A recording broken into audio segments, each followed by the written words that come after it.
Once again, we welcome you to the Mohegan Sun Arena. And I will tell you quite simply, we have a mega matchup for middleweight gold in our main event of the evening later tonight on CBS Sports Network, as two of the best in the world will collide when Gegard Mousasi fights the reigning welterweight champion here in Bellator, Douglas Lima. Also on our main card, Dalton Rasta and Ty Guerter, both men very good at knocking their opponents out, and you could say the very same about Brandon Gertz and Henry OK Corrales. We get started at 145 with Orlando Ortega and Cody Law, both men making their professional debuts. Our tale of the tape for this featherweight fight. 25-year-old Cody Law, John, 3 years his elder, Orlando Ortega. As you said, pro debut, but there is so much hype behind Cody Law. We'll see if it's all true. We are about to find out. To get things officially underway, here is Michael C. Williams. Ladies and gentlemen, good evening and welcome to Mohegan Sun Arena. As we get underway now with the Bellator 250 prelims, we'll start in the featherweight division set for 3 5-minute rounds. Introducing first the blue corner. At 5'9", weighing in 141.5 pounds. Making his professional debut, he fights out of Queens, New York, Orlando One Shot Ortega. And across the cage, his adversary, fighting out of the red corner. At 5'9", weighing in 145.5 tonight. He too makes his pro debut. He fights out of Pittsburgh, Pennsylvania, Cody Law. And when the bell rings, the referee in charge, Todd Anderson. Todd Anderson, our referee for this featherweight fight. 28-year-old Ortega against 25-year-old Cody Law. Fight scheduled for 3 5-minute rounds. Here we go. Tonight's fight clock is presented by Geico.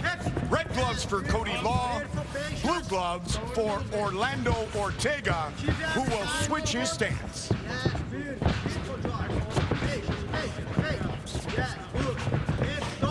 Orlando Ortega has spent time training at Jackson Wink, and Cody Law has spent time training at American Top Team.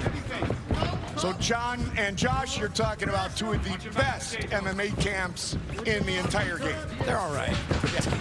They're absolutely amazing, both those camps. We're talking about two guys in the cage right now. A lot of amateur experience. Cody Law also has a ton of amateur wrestling experience. Division II NC2A champion.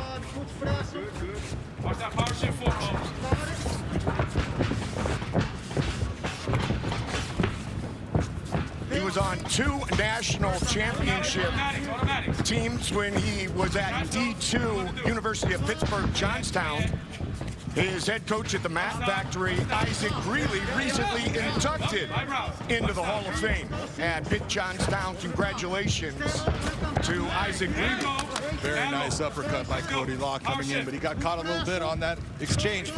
One of the things that makes Cody Law different is he's not just that pure wrestler. He's coming into MMA with an amateur boxing background, the amateur wrestling background. This is a guy that can fight everywhere. You'll see him do spinning back kicks. He's got the full game. Yeah, but Ortega just hit him with a nice little overhand right in that exchange you were talking about. The speed is and the reach in the range for Ortega is actually posing a little bit of a threat and a problem right now. That was just a big right hand by Cody Law, but it is the footwork. You see that Ortega is very elusive in his approach. He uses lateral movement, which is giving Law a little bit of problems. Both guys are still feeling it out. Pro debut. Ortega, a natural flyweight, Josh, has fought at 135 once as an amateur at 145, but when Bellator calls, as you know, you answer and you say, I'm ready to go at whatever weight. Yeah, it's not even so much that you're ready to go at any weight. It's just there's a lot of expectations coming into your pro debut. You want to get that first win, start your career off on a good step. And so right now he's on the bottom, but I mean, he was doing some good stuff up until he got taken down. Cody Law, 5-0 is the nice choke right here. Could he get it, John? He's got it set. He just has to do the right things and bringing him back down. He's trying to hook the leg, control that. And it's all over, just like that. First round submission victory, Cody Law. Jump to our feet real quick so we know we're good. Got him, Doc. 2 of his amateur wins were by submission. His first professional win is by submission.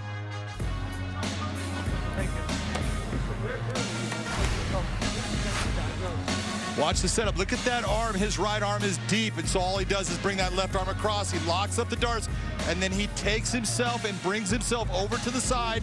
Beautiful job. Knows that that's going to apply pressure, and then hooks the leg, so there's nowhere for Ortega to go. Beautiful submission victory in his first professional fight here in Bellator or ever. That is a great one. Ortega needed to do a forward roll to get out of there to start to avoid from that leg being captured right there by Cody Law. That right there is what sets you in place, and it's hard to escape from that position. Nicely done. Future is bright for Cody Law, something, John, that you talked about with me earlier in the week. And he shows a bit of his potential here in his professional and, of course, Bellator debut. Well, moments before he fought, Dan Lambert came over here and started talking to us and said, hey, he's probably the best prospect we have out of ATT right now. That's saying a lot. Yes. Even if you said that Jackson Wink and American Top Team are okay, Jack. Yeah. Josh has been known to exaggerate and also lie. I would never. Cody's spending a lot of time training at the Mat Factory in Pennsylvania with Dalton Rasta, who will fight on the main card later as well. Cody Law, the victor, Michael C. Williams to make it official. Ladies and gentlemen, inside the Bellator cage, the tap comes by way of the Darce official time, 2 minutes, 41 seconds. Round number 1. He kicks off as an undefeated professional. The winner by submission, Cody Law. 2:41 of round number 1. Congratulations to Cody Law. All right, let's check in at the fight desk with our own Jay Glazer and the American gangster, Chael Sonnen. Thank you, Goldie. Appreciate it. Middleweight championship of the world here, Chael Sonnen. And look, this is a fight fan's dream stylistically, right? These guys, they don't say a lot, but in that case, man, they are vicious, absolutely violent. Gegard against Lima. Almost 80 wins between the two of them. How does this one shake out? Because they do know each other a little bit more than everybody knows. And Jay, I want to kill a narrative tonight. There is a narrative that Lima is simply too small to go with Gegard. Listen, excuse me, I saw both of these guys 48 hours ago. Both of these guys weighed 200 pounds before making the weight drop to the limit of 185. I predict they both are 198 to 200 pounds. There is no narrative that there is a weight discrepancy. These guys are equal, Jay. Which one is the better striker, Lima or Mousasi? Okay, tough question, right? Because Gegard is known as that, but if you go ask MVP who the better striker is, it's Lima. And by the way, Jay, these guys train together in Holland, all stand-up training, all kickboxing. You suppose you'd have to ask the two of them. I think that Lima's striking is underrated. That's the point I'm trying to make to you. Wait, you just said they trained together in Holland. Explain. Oh, they were in a gym in Holland. Coach matches them up. The two of these guys thought, well, we're never going to see each other. You're a 70-pounder, I'm an 85-pounder. Mousasi, as a matter of fact, at that time was a 205-pounder. Different organization. So they get this workout in. They spend about 10 minutes together. I don't have the results of how that went. I can just share with you that Mousasi himself said, look, I was in a little bit better shape. It was Lima's first day, but I do now have a feel. The mask, if you will, is off. Douglas Lima, though, again, we talk an awful lot here about Mousasi. Douglas Lima, though, as a striker, you talked about what he did to Michael Venom Page. Also, he's taking guys into deep water, hasn't lost in 2.5 years. His striking, can he actually end this fight? Can he end Mousasi in this fight? Okay, when you say can, the answer is yes. Jay, that's very unlikely. I think he can score some points. I think that he can win on a 10-9 must system with the judges. I do not know that he can actually put Gegard down. Interesting. Hey, I love, again, Just love the matchup here. We have former champ Hager, welterweight champ in Lima. We also have the one and only Jem Brown. Well, thanks, Jay. Hey, when I spoke with Douglas Lima and asked him about this fight, he said this is going to be the toughest fight of my career. Now, some have questioned why Lima would take this fight and move up to middleweight, given that he's at the top of his game right now as a welterweight. He said for him, this fight is about his legacy. He wants to be known as the best. In order to do that, he has to beat the best. Now, Chael was just talking about the size difference and not being that much. That's what Lima says. He says this is not a big deal. There's not going to be a size difference. It's not going to be a factor in this fight. But Gegard Mousasi, he disagrees. He thinks that he does have the size advantage, and he says that's going to really come to play when he's in the clinch and also on the ground. So two guys have different opinions on the size advantage. We will get that answer a little later tonight. Goldie? Cannot wait. It will be a magnificent main event. Gegard Mousasi, Douglas Lima. Big John, I want to get your thoughts on Brandon Gertz and Henry Corrales. Oh, I'm so excited about this fight, Goldie. This is going to be a barn burner. It's going to be a brawl. Brandon Gertz comes forward and throws big shots. Henry Corrales comes forward and throws big shots. Someone is going to go to sleep. 145 for the first time in the Bellator cage for Gertz. When Corrales heard about the matchup, Josh, he said, "Don't ever threaten me with a good time." I thought that was a great line. How about Dalton Rosta and Ty Guerter? What's your take on that Well, one? these two guys now got bumped up to the main card because we lost one of the fights. And I got to tell you, I was surprised this wasn't on the main card to begin with. And I was extremely excited when he got bumped up, thinking to myself, I cannot wait because Dalton Ross is going to come hard in the first, but can he last the three? Quarters proven that he could. This is going to be a great fight. His teammate Cody Law just got things started in spectacular fashion. All right, next up, our preliminary fight number 2, contracted at 150 pounds. Our tail of the tape. It is the Kid and the Bill Collector.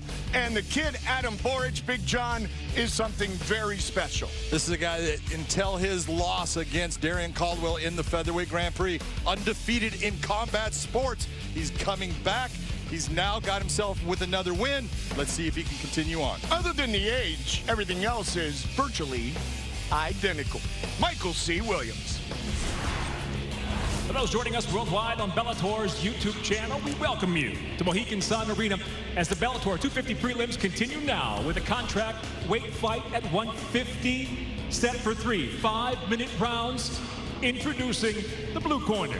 At 5'10", weighing in 150 pounds even, his professional record 9 wins, 5 losses. He fights out of Sacramento, California, Eric the Bill Collector Sanchez. And across the cage, his adversary fighting out of the red corner at 5'11", weighing in 149.5 pounds. Near perfect as a professional, he comes in with 15 victories, just 1 defeat. Originally from Hungary, he fights out of Fort Lauderdale, Florida, presenting the Kid, Adam Boric. And the referee in charge, John English. John English, our referee. This fight contracted at 150 pounds. Boric, amateur professional careers combined 30-1.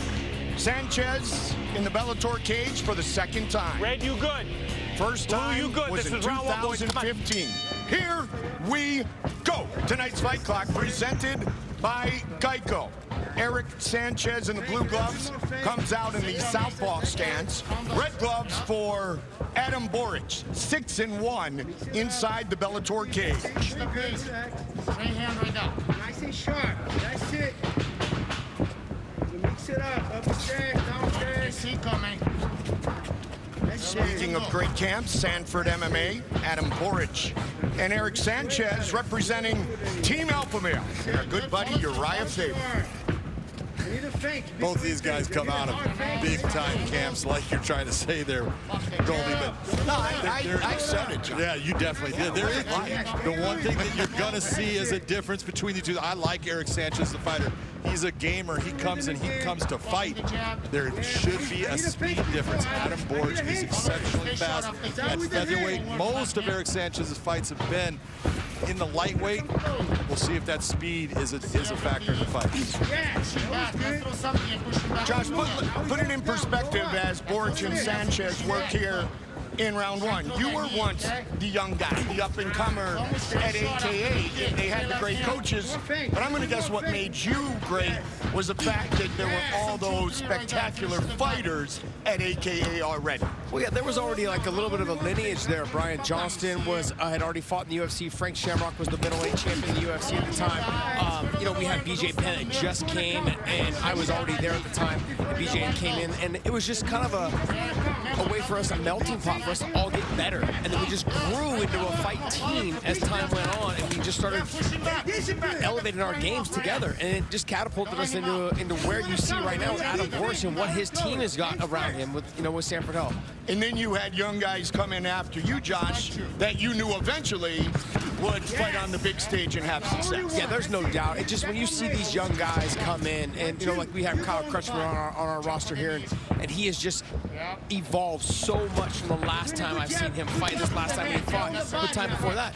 You just watch them grow from fight to fight. You see them do things in training, and you're like, hey, I want to see you do it in the cage. And when they do it, you're like, there it is. You're the one that I was expecting you to see. And everybody that I've talked to out of Sanford Health has said, basically Sanford MMA, sorry, has said that Adam Borch is the future of Bellator, the future of the 145-pound division. And I got to tell you, there's been moments and glimpses of greatness out of him. I know, Big John, when you and I talk about Borch, you said, and I quote, he is definitely a future star. That's that one setback, that's it, and that is to the former bantamweight champion. Yeah, and it was a mistake, and when you're young and you've got that confidence like he does, those mistakes, they can happen, and you get away with a lot of them because no one's that good compared to finally fighting someone like a Darrion Caldwell, a champion who is that good, and when you make the mistake, he takes advantage of it. This is a good fight, though. Eric Sanchez is doing the right thing. He is trying to back Borch up, and he keeps working at trying to force him backwards. That is a good game plan. The question is, can he continue to try to do it? Eric Sanchez, nicknamed the Bill Collector, he said, because everyone has to pay their dues with me. 90 seconds. Good counter. Nice little shoulder roll, though, by Borch, though, so he didn't take the full grunt to the punch. Look, he's loading. All right, you see those. Let's stay on the middle right there. Good job, Aden. Let your right hand go. Hand and leg, hand and leg. You talked about when I was younger and fighting and this, and I think to myself, I'm watching these guys like, both of these guys are way better than I was at this age. It's so incredible to see the combinations they're putting together, the way they put together their hands and their feet. It's so good. So that's the evolution of the sport, though. Yes. That's the big picture part of it. Like right there, Adam Borch just caught the kick. Second time, wasn't able to do anything with it, but the first time he was able to get the takedown off of it. I mean, just impressive stuff. Those are not things that early in MMA, when I was starting in MMA, we were doing that. You can see those. Borch has gone high, now he goes low. 30 more seconds. John, it was Rory McDonald at 16 years old, a couple of guys like him who first walked into the gym and went into all aspects of mixed martial arts. And that's when, much to Josh's point, everything started to change and evolve at a much higher level. Well, it is. Josh is being a little humble as far as his ability. Not me, by the way. That is not me. But the evolution is there. He's coming. He's gonna throw that knee right now. Look, you can see he's pulling up. Chin down, hands up. Hey!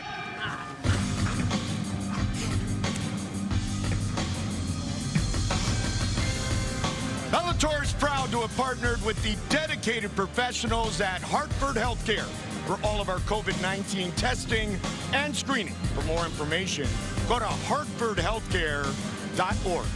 We thank the men and women at Hartford Healthcare keeping us all safe as we have a spectacular night of fights for you. Once again from the Mohegan Sun Arena. First. Don't just kick for kick. Hands and then you kick. Right? Hey, looking good. Looking good. Huh? Put pressure now in the beginning.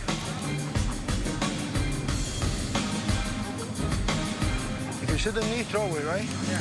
Let's go. Good. Stay sharp.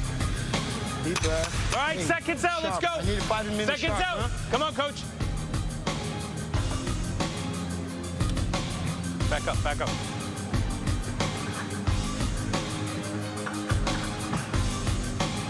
Boric, Sanchez. You good? Blue, red, round 2, guys. Come on. Round 2. Eric Sanchez made his Bellator debut back on the campus of San Jose State in December of 2015. He's had 6 fights since. He's back in Bellator and he wants to make a statement. Round 1 in the books. Sanchez just needs to straighten some of those shots out a little bit. They're going to get there faster. He keeps on looping some of them big shots. Back up, neutral, go neutral, you all right? Okay, all right, watch the eyes, okay? Let's go. One movement, stop the jab. He's gonna look to check you inside with the kick. So what I saw, John, in the first round, Adam Boric I was landing the cleaner shots, but he was only throwing 1s and 2s. Okay, he needs to follow up from the 3, and I'm looking for him to start adding that 3 because he was landing the 1 and 2. You either throw the jab and the kick, or you throw the right hand and the kick, or you just throw 1 and 2 punches. He's got to start putting that 3rd behind. Even if you don't think it's going to land, you still need to throw. You're absolutely right. He also needs to, instead of just raw dogging that kick, meaning that he's just throwing the kick out, he needs to hide that kick. Throw your hands and bring that kick. Make your opponent have to deal with the hands first. The kick's going to land with a lot more power. Well, just like that, right before his last kick, the one you just saw, the one before that, he had thrown it raw dog, and Sanchez was able to check. Hard check as well. Back in the cage, Eric. Right, nice time right now. Look. Come on. Round 1, a tough one to score, Big John. No, not really. It was a good round. Both guys were fighting well, but the cleaner, more effective shots were definitely landed by Boric. So a 10-9 Boric on Big John's unofficial scorecard. Josh, do you agree? Yeah, I have Boric winning the first round. It was close, but I can see it going either way, but I'm giving it to Boric because he did have the takedown off catching the kick as well. Nothing was done, but it still looks good. He mixed it up a little bit. So technically, you were just a little nicer to me about the scorecard. Thank you, Josh. Nice little flying knee that just landed underneath the armpit there. Yeah, watch out for Adam Boric and his ability to elevate, especially with the knees. But right there, I wanted to add the 3. He threw the 1 and the 2. He actually landed the 2, stood there for a second, admired his work, and didn't fall for the 3. One of the things he's been very successful with in this fight, even in the first round, was that front push kick. He's been landing that to the solar plexus. That was a nice kick by Sanchez. That landed clean. And that was a 3 because he started it with the hands, Josh, and then he was able to land the kick. Sanchez looks very composed. Oh, that was a beautiful elbow by Sanchez. That's that Boric in his seat a second. The confidence of Eric Sanchez is growing. Just past the midway point of this fight, contracted at 150 pounds. Where's my movement, Eric? Where's my movement? Some fans, man. Let it go. Some fans like out the shorty. Come over the top. But he's got to come back with a 2 and a 3 after that. In his professional career, Sanchez has only been stopped 1 time, and that was a 3rd round TKO setback. Come on. Eric pushes that back. Tough man to finish. 15th professional fight here inside the Bellator cage tonight, his 2nd. There's your 1-2, and it just needs to be followed up with just a little bit more. It's clean. Even if it's a knee to the body, even if it's some sort of a takedown attempt, something, give me a 3rd something. Yes, body. Finish your body. Don't sit in front of him. Don't sit in front of me. Keep those angles. Fence, have movement. Yes. John, a lot of that can be implemented in mitt work. Obviously not in the back before you fight, but that's mitt work training. Don't get comfortable just throwing the 1s and the 2s on the mitts and then going kick. You got to sometimes go into the 3 and then into the kick, or mixing up kick and then go 3-punch combination. Yes, on the body. Body again. Body right there. Yes. Let's go. Let's go, Eric. No problem. You too strong for me. Nice little check elbow there. Very nice. Stop the takedown. Nice little check elbow. Nice. Body again. Need that body again. Sanchez has been in the southpaw stance the entire battle thus far. Sanchez having a lot of success, though. He's landing his combinations, not taking a lot of clean shots in this round. And if I'd say the most significant strike he's landed has been Sanchez in this round. Well, you're talking about that elbow, but that was off of a 1-2 that was landed by Borch, and then he stepped in, and that's when Sanchez landed that elbow. But John, it didn't have the same effect that that elbow did. This 1-2 did. I agree. Paging security to stand in between John and Josh, please. That was a nice little overhand right that Sanchez just landed 2 out of that exchange. Another one right there. Also a nice hook to the body. Right there, come on. Watch the knee. He's going to throw the knee right now. Yes, nice. Nice. Good round 2 for Eric Sanchez. Close round, John. Very close round. I don't know how to score that, to be honest. Talk to me, Goose. It's a good round. The biggest difference that you're going to look at. Here's some of the combinations. What you can see the body shots landing by Borch. Here was that. That's a 3-punch combination that I was actually talking about that I liked. And came back with a kick. There was your elbow. You saw the punches by Borch. It didn't have exactly the amount that I thought landed as far as the elbow. It didn't stop Borch as much as I thought it did. You know, it was just more of the, because he felt it. But really good round for both guys. I like that Sanchez is not allowing Borch to dictate exactly where the fight is. He's fighting to lead that dance. Well, a lot of that is confidence as throughout the round. I think there's a lot of hype around Borch. And when you come in, you haven't fought since 2015 in Bellator, you're thinking to yourself, there's so much hype around him. Now I got to get after it. You're hesitant in the first round. Second round, he showed what he can do. I'm going to say 1-1. I was thinking you might. John's going to say 2-0 Borch. Yep. That's why fighters do not like leaving it in the hands of the judges. Come on. Third and final round. Red gloves for Adam Boric, 6-1 in the Bellator cage, 15-1 overall. Blue gloves for Eric Sanchez, out of Team Alpha Male, comes out orthodox. When I say it's 1-1, in my mind, I think the fighters know what I'm thinking, so they're going to fight harder in the third, but they don't really know that. Nice body shot in the left hand over the top by Borch landing. But as a fighter, Josh, you know when it's close and the scorecards could be very scary, and you better have a sense of urgency in the third and final round. The fighters really know when it's close, but then also your corners are there to also help you in between rounds. They should know, like, hey, I don't know how that round went. They should be honest with you, and I think most corners aren't honest with them. Sometimes we hear otherwise, but I think when you're coming from 2 great camps like they are, their corners are being honest with them. You don't develop good fighters out of your gym without being honest with them in the corner and being honest with them as a coach. You're in a fight like this, you have got to tell your fighter, man, you've got to get after it. You've got to win this round. There is nice knee inside, but that was go to neutral. A little bit of a groin shot base, but that was off of the motions by Borch. In between kicks was an accident. All right, take your time. All right, make sure you're ready. Okay, you're good. All right, timer, we're ready. Just be careful, all right? Accidental, let's go, guys. John English gets things going. Third and final round. Back in Bellator, Eric Sanchez. He's comfortable with the stand-up game, and it's looked good. Borch needs to go back to utilizing that jab. He's got a very nice, sharp, stiff jab.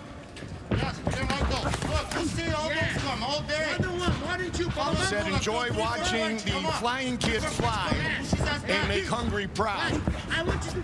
We've seen him elevate a couple of times here in this third round. And I'd really love to see Sanchez just straighten some of those shots out. Nice body shot by Borch.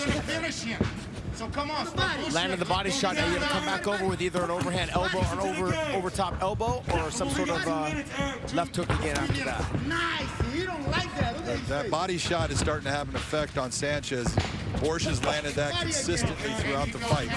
On the butt. Come on. Again. Nice right hand. Sanchez landed that right hand several times. And it was straight. That's exactly when he throws straight, he's landing. And John, you said at times he tends to loop that right hand, so when it is on that straight path, he is delivering punishment. Yeah. Switches to southpaw. Ooh, nice knee up the middle. Raised the glove though a little bit, didn't catch clean, but still. It gives Sanchez another thing to worry about and think about as they're putting their combination together. This is the story of the fight. The 1-2 lands right there, and then no 3-4. Uppercut. And that hurt him. There's the 3-4. Now this is where we're getting into. That uppercut was big. Good uppercut to the body. Nice side clinch.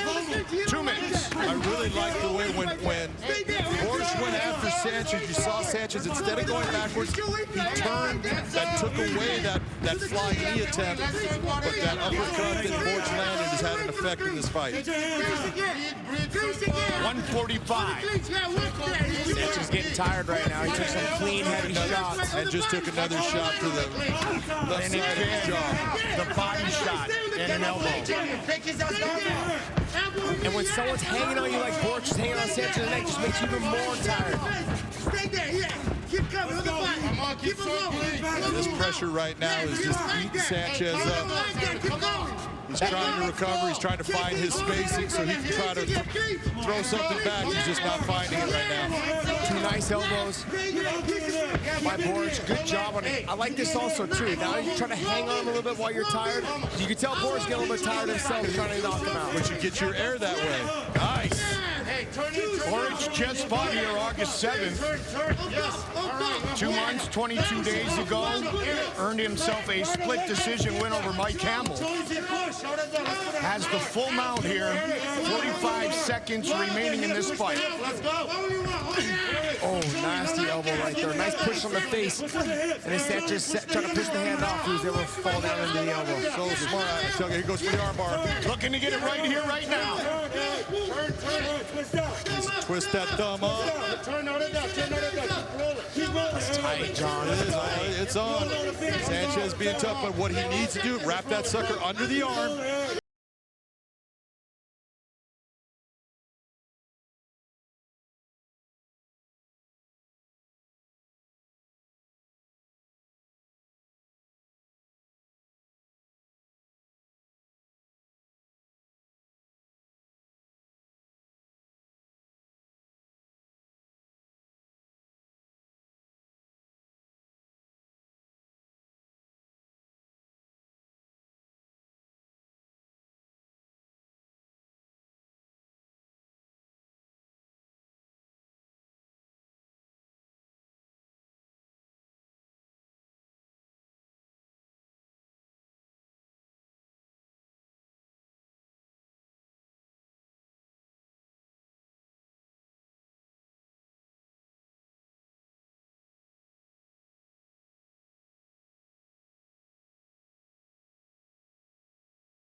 Ladies and gentlemen, having gone the distance, we'll go to your 3 judges at cage side. Your first, Peter Rogers, scores it 29-28. while judges Doug Crosby and Jaron Villel both see it the same, 30-27. I'll have it for the winner by unanimous decision, the kid, Adam Boric. So you were both right. No. Quit trying to non-verbally fight over there. All right, these two. This is what we do. These two need to just kind of like calm down. Adam Boric, congratulations on the win by unanimous decision.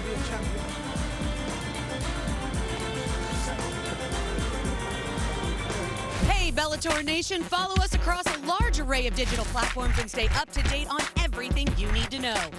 Like us on the Bellator Facebook page and see exclusive videos.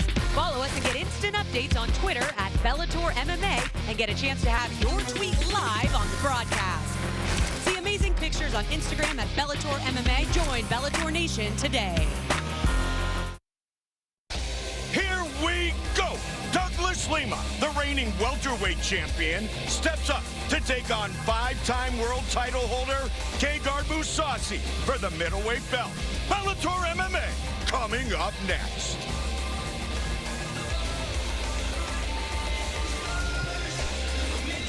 Gold is on the line tonight for the vacant middleweight championship of the world, and we have a current champ, Douglas Lima, moving up from welterweight to try to become yet another Bellator champ. Jay Glazer, I.B.C. Son, great fight here that we just had. Adam Boric, again, when he's your second fight in the prelims, that's a damn good card. And Jay, I feel like it was foreshadowing. Boric and Sanchez is exactly what's going to happen with Gertz and Corrales. And I'm talking about two guys stepping to the middle, putting your foot on the line, and saying, you bring it, and I'm going to give it, and we're going back and forth for 15 minutes or until one of us falls down. And that is our co-main event tonight. Brandon Gertz, Henry Corrales. Again, these guys are veterans of the sport. This is this fight you're most excited about. Oh, this is fight of the night written all over it. And Jay, every now and then you get a fight that makes perfect sense on paper. And one of the guys pulls the double cross. He circles, or he looks for a takedown. Excuse me, I will guarantee you neither one of these guys goes off script. They're going to put their foot on the line, and they're going to start punching. And Henry Corrales, look, anytime he gets in there, you never know what's going to happen, except he's going to look and try and take your head off. He throws to go. Corrales has teeth that are removed, Jay. He goes as part of his pre-fight ritual to the dentist and has them removed again so that he doesn't have to lose his veneers. I only offer you that because this guy knows what he's getting into. This is a cage fighter if there ever was one. Absolutely. Hey, for more on this matchup, let's send it back down to the one and only Jen Brown. Jen. Well, thanks, Jay. Hey, a little more insight on that fight. Let's not forget that Brandon Gertz is moving down to 145 to take this fight. When I asked him about it this week, he said, I love a good challenge, and that is actually why he specifically asked for this fight against Henry Corrales. He said, I know that he's a brawler. I know he's going to come forward, and he's the toughest guy in the division. Now, when Corrales heard that he was going to face Brandon Gertz, he said he was salivating at the idea of it. He said, look, I wasn't happy with my last two performances in the fights and the way they panned out. I felt like I played it a little safe. Tonight, he said, I'm not going to play it safe. He wants to let his hands go. So, Big John, I'm going to ask you this question, although I already know the answer. Chael just said he thinks it's fight of the night. Would you agree? Absolutely. We talked about this, and I said this has fight of the night all over because both guys just come forward, and there's only one guy has got to give, and I don't think either one is going to. It's going to be great. Bite down on the mouthpiece and let it fly. All right, we continue with our prelims. Our tail of the tape for this middleweight matchup. Johnny Eblen, the Korean Canelo, 6-0. Taylor Tombstone Johnson, 6-1. The only thing you can look at here, I got 2 inches of difference, and everything else is basically virtually identical. There you go, baby. Michael C. Williams. That's a nice setup. From Mohegan Sun Arena, we welcome those joining us at CBSSports.com as the Bellator 250 prelims roll on now. We move to the middleweight division set for 3 5-minute rounds, introducing the blue corner at 5'11", weighing in 185.3 pounds. His professional record, 6 wins, just 1 loss, fighting out of Sisters, Oregon, Tombstone, Taylor Johnson. And across the cage, his adversary in the red corner at 6'1", weighing in 185 pounds even. His professional record undefeated. 6 victories, no losses. By way of Kansas City, Missouri, he fights out of Coconut Creek, Florida, Johnny, the Korean Canelo Eblin. In charge, your referee, Kevin McDonald. Hold up, guys, 1 second. This is Taylor Johnson against Ed Ruth, 3-time NCAA Division I champion out of Penn State. And watch him go for this leg. Look at the entwinement with his. He starts to control it. He gets a heel hook and taps Ed Ruth out in the first round. We know he's a good wrestler. We know he's got a leg lock game. This should be a great fight with Johnny Eblin. That was his Bellator debut 49 days ago. Tonight's Fight Clock presented by Geico. Red gloves for Johnny Eblin, blue gloves for Taylor Johnson. A lot different approach for Taylor Johnson versus the Ed Ruth fight. Just a little. This was the Taylor Johnson I thought we were going to see against Ed Ruth, and it didn't happen. Johnny Eblin has some wrestling skills, guys. Well, both of these guys have wrestling skills. They both wrestled at major universities. Eblin coming out of Missouri. We know a lot of guys that have come out of Missouri that had incredible MMA careers. So, just a couple. Just a couple. Couple world champions. Longest fight of Tombstone Taylor's professional career, 6 minutes and 34 seconds. That just happened to be his professional debut in which he won. Very nice pressure here by Eblin. He's doing a lot of good work. He's trying to he wants to reach for that arm that you see Taylor Johnson posting. You can buy it, you can. See how he's reaching with both hands. He's looking for it. That's going to bring Taylor Johnson down. Taylor able to get back to his feet. Nice job of controlling the leg by Eblin. Sag on there, sag on there. Sag. What Eblin needs to do here is pull him away from the fence so he's able to kind of hook and sag on the body, trying to get Taylor Johnson to like basically sag to the ground. Or sometimes bounce him off of that cage. You can use that pressure that he's trying to create going against the cage and use it against him. Yeah, you'll see some good judo guys will tend to do that. They'll bounce him off the cage so they can open up the feet for a little foot sweep or trip or some sort of hip toss. The Korean Canelo, Johnny Eblin, all 4 of his professional finishes have come in the very first round. Red gloves for Eblin, blue gloves for Johnson. Those of you guys that don't know what Canelo means, it means cinnamon in Spanish. But I think he's also going off of some boxer guy. Yeah. Cinnamon tastes good. Fighting Canelo would never be good. Halfway, halfway. That was a nickname update, by the way. Part of American Top Team. Eblin met Steve Moko and all of a sudden made his move down to South Florida and is 6-0 as a professional. There you go. Stay having that elbow on your right side. Eblin has done a great job of locking his hands, and Taylor Johnson has never been able to get those apart once he's decided to hold on. And that's what's allowed him to control Taylor Johnson this entire time up against the cage here. Nice, there you go, there you go. Now punch, yep. Eblin also 3-0 as an amateur, so combined 9-0 in mixed martial arts. And Taylor Johnson had one amateur fight in which he won by a second-round knockout. This is a very good matchup at 185. Both guys are showing that their grappling experience is way above what most guys have. And they're both back and forth. You see Eblin bringing him down. Taylor Johnson right away, just getting himself back to a position where he can get back to his feet or use the fence. Give a free hand. Eblin doing a good job. He's hooking that leg and sagging on it. So every time Johnson has to get up, he's got to carry his body weight to get back to his feet. It's physically exhausting, John, to have to keep getting up and keep getting up. But as much as I say it's exhausting for the person to get up from the bottom, it's even more exhausting for the person to have to keep returning them to the mat. Yeah, because you're actually lifting up a 200-pound man. There you go. Hey, Smart. hands up, hands up. Following our main event, CBS Sports Network switches over to the gridiron for some Mountain West action. Colorado State battles Fresno State. Catch it all on CBS Sports Network, the 24-hour home of CBS Sports. There you go. 1, 3, 2, 1, 3 high. Set it up. Bingo, bingo. Use your face. You can tell both guys are trying to get their wind a little bit after all that. A little bit of air. Big shot. More off balance than anything, but Final seconds of a back-end first round of action. Back-end fourth. oh, thank you very much. I was. Hey, Sanford Health, easy over here. You're coming up with a whole new. It's not back. Now we're back in first. I got it. Yeah, we're back in first. Got it. We're back in first. I just can't with you guys. Someone's got to separate you guys.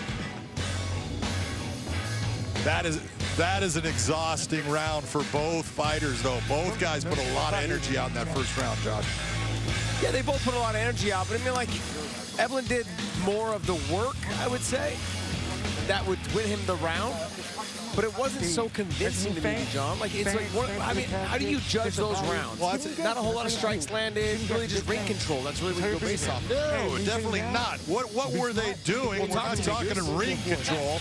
We're talking about grappling. And if you're looking at this in a grappling form, because that's what we had. We had, instead of a lot of striking, we had a lot of grappling. Johnny Evelyn was the one that won the grappling section of that round. He had the takedowns, even though they weren't takedowns. A couple of them where he got him up, elevated and brought him down hard. Evelyn absolutely wins the round. But Taylor Johnson, all he has to do is come back and fight his fight in this next round, and it's even. This back in first discussion will continue when we come back on Weighing In with Big John McCarthy and Josh Thompson. Round two. I like that. Oh, big right hand by Taylor Johnson. That hurt, Johnny. Hurt again right there. There'll be an invoice coming. He's still hurt. Yep. 3 nice shots in a row. And another. Oh, nasty side. Beautiful job by Taylor. This is what I'm talking about. All that work, and it just takes a good round here, and he has hurt Johnny Evelyn early in this round. And has come out ultra aggressive. Nice job of getting his head up high. There you go. You know what to do there. This is not where you want to settle, though, after you just landed a bunch of kills. No, because you're letting him get his wits back. But like Goldie was saying, Taylor Johnson hasn't been really past 6 minutes in his career. So that being said, they exchanged in the beginning where he landed the clean shots. How much energy did he use? And now is he starting to suck wind a little bit? Right to it. There you go. Now you can touch it. He's at 6 right now. It was 6:34 in his longest fight, Josh, that professional debut. Just like in wrestling, though, John, you've got to keep your forehead off the mat. Keep your forehead off this canvas, getting up, get your head high, chin tucked, and start trying to get back to your feet right now. Taylor Johnson needs to do that right away, otherwise he's just carrying the weight and getting more tired as the fight goes on. This is a great turnaround by Johnny Evelyn in being able to get on top, get his wits back, and now he's the one in control. They're right in front of us, so I'm sure Taylor Johnson heard me. I'm sure.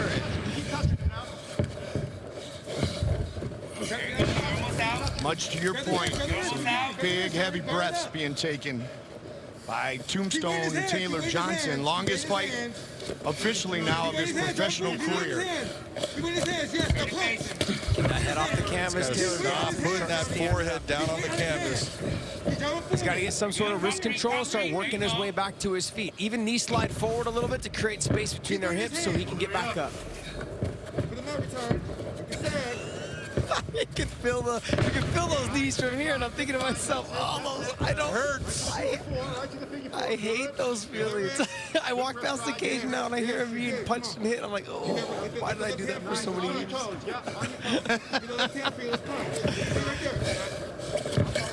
Johnny, right now, if he could get that left leg and could have gotten that hook in, it would have helped him in maintaining position on Taylor Johnson's back. not working. You gotta face him. You have to face him. Yeah, Taylor needs to get his hips closer to the fence, bring that right ankle closer to the fence as well, and start working his way up. And getting that left arm. And now back up though. As soon as your knees hit, you got to stay tight and then pop right back up. These are things that wrestlers will practice non-stop in the wrestling room.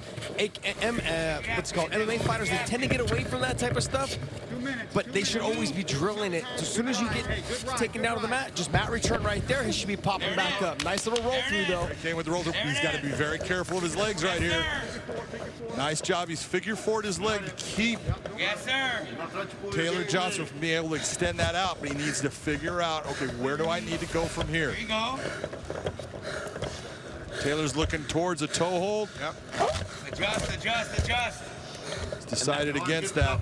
That toe hold will potentially turn into a knee bar too from the position that he's in. There you are, back to the top. Now what Taylor Johnson do is sit on him, make him carry his weight. Not a whole lot that Evelyn can do from this position. Play your knee. Stay on top. So you hear Taylor Johnson's corner say stay on top. What Taylor Johnson needs to do is throw that right leg over the head. If he's able to do that, he can turn and face him, but he wasn't able to do it. Then Evelyn came back up to the legs. Good composure here in round 2 from Johnny Evelyn. Johnson came out looking to finish it quickly, and Evelyn has done a great job since that point. Weathered the storm and has controlled round 2. It doesn't really matter how great a conditioning you have. Every time you're carrying someone's weight, you tend to get a little more tired and a little bit faster in your fatigue. And we're seeing that right now with Taylor Johnson. He's landed some real hard, clean shots in this round. But he keeps getting returned to the mat, and every time he gets lifted and returned, his body gets longer. Instead of staying in a ball, and popping right back up to his feet. And with every time that he is picked up and dropped on that mat, that energy bar just starts to wilt. Like a video game. Yeah. Weight cut will do that shit. I hear him. Both guys talking. You hear Taylor Johnson basically responding to us. They can hear you guys.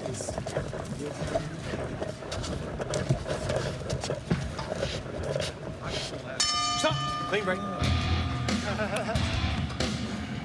The Featherweight World Grand Prix is back. Live on CBS Sports Network, November 12th, 2-division Bellator champion Patricio Pitbull defends his 145-pound crown against SBG Ireland's Pedro Cavallo, plus Daniel Weichel faces Emmanuel Sanchez again. Then on November 19th, former bantamweight world champion Darian Caldwell meets rising star A.J. McKee. One more step to the Featherweight World Grand Prix Finals and $1 million. Here's the start of this round. Beautiful straight right hand by Taylor Johnson, lands flush. You can see the impact on Evelyn. You see him get a little bit of the stanky leg. Seconds out, goes please. down, tries to get himself back to his feet, and when he does, he gets hurt once again, but did a great job of recovering, and from that point, Josh, he was the one in control of that fight. What happened was Taylor Johnson smothered a lot of his shots, so they didn't have the same effect that they had on that first initial shot. There was distance between it. And guys, you never know how a weight cut goes for a fighter, because oftentimes that can have an effect on They'll tell you. their cardio. Third and final round. Evelyn in the red gloves, blue gloves for Taylor Johnson. Both guys with trips on that. That was really nice by both. This is not where Taylor Johnson wanted to be, though. This is a bad place for him to be right now. On his back, up against the cage. Wrist control and touch him. Get busy. And a little bit tired. You see him turning, get himself back to his feet. Yeah, right to the figure 4. There He has never stopped working to get himself up, so very impressive with all of the pressure that Johnny Evelyn's been able to put on him. Yeah, but I feel like Taylor Johnson has the better stand-up and the more powerful stand-up. He should have kept himself at distance. Instead, he jumped in with a flying knee, put himself in range to clinch, and this is what ended up resorting to where they're at now. Need those legs. John, we talk about all the time fight IQ. Your corner should have been telling you between, like, hey, we landed the cleaner shots in the second round. Let's keep that distance. Okay? You have the straighter punches. You're doing more damage on the feet. Let's try and keep this on the feet. And if things go south, okay, we can always try to wrestle as well. And you can say that you can believe that you have the bigger power. You've already hurt him. He knows that you can hurt him. That's going to make him a little bit less anxious to come forward on you. Well, Eblen has embraced the grind, is what he has done. Oh, nice. Just trying to break down his opponent systematically. And he said in his unanimous decision when back at Bellator 229, when he assessed it, he said his pace and his grit showed in that fight. And that's what we're seeing again here with 3 minutes on the clock in round 3. There you go. He's got that nice left hook. That's going to keep him on Taylor Johnson's back. Eblen's gone back to his roots. Yep. He has, you know, if you watch the progression of his MMA career, he's really gotten into being a stand-up guy, liking the stand-up, liking to be a guy that is controlling, you know, where that fight happens in the cage. He's gone right back against Taylor Johnson to his roots, and his wrestling is shining here tonight. But we saw why early in the second round. That's exactly why he went back to his roots, because he knew that Taylor Johnson's dangerous on the feet and everywhere. You don't know what's going to come. And when you're fighting someone where you don't know where the punches and kicks are coming from, because they come from all different angles, it's sometimes better just to play it safe. Let me just take you down, hold you here, take you a little time. Nice roll through by Taylor Johnson, going for the leg, but he gets stuck in that position. Taylor Johnson started his grappling training with Dean Lister. Bunch of leg lockers, as he told us before, Big John. Well, watch your legs if you're in there with Tombstone. If you're going to get into a leg locking competition, having Dean Lister on your side is probably going to help you win. 2 minutes. An ace in the hole to have Dean Lister around. Kick back, go to half. Kick back, go to half. Under 2 minutes. Kick back, go to half. Hit it. You can go all the way back to looking, you know, John Danaher and all the guys that he's training now. Neiman Gracie being just a beautiful example. Neiman Gracie tapping out John Fitch in his retirement fight with a leg lock. All of that started based upon Dean Lister when John Danaher is working out with him, and basically Dean Lister said, why would you forget 50% of the body? 120, 120. Excellent point. And those are nasty. Oh, they are. Kick that left leg back. You can go to half. Kick back. American top team, South Florida against American top team, the affiliate in Portland. Eblen and Johnson. 1 minute on the clock, third and final round. Kick back, go to half. I just want to see a little bit more sense of urgency out of Taylor Johnson. Yeah, he's got to do something in this position. It's either, you know, get going on getting yourself back to your feet or the submission, but you can't stay on your back. 45. Watch your knee bars and everything. He's going to get desperate now. He's going to get desperate. But see, during all these exchanges, on every time he gets back, there's no hand fighting, there's no wrist control. He's not trying to break the grip. He's never gotten his hands inside. Yeah. He's never been able to get that left arm under. Nice roll through. Nice reshot, though, by Eblen. Absolutely, but again, that leg is in trouble. He needs to be careful. 20 seconds. 20 seconds is a lot of time. There it is. Trying to stretch it out. 15. Unable to stretch it out right at this time, but if he does. He's got a heel hook there, John. That's what he's got. He still doesn't have it. Finish it. Break it. What's that? Send his leg go. Oh, it's tight. Hips. Now it's getting extended. Final seconds. Nice job. He survives.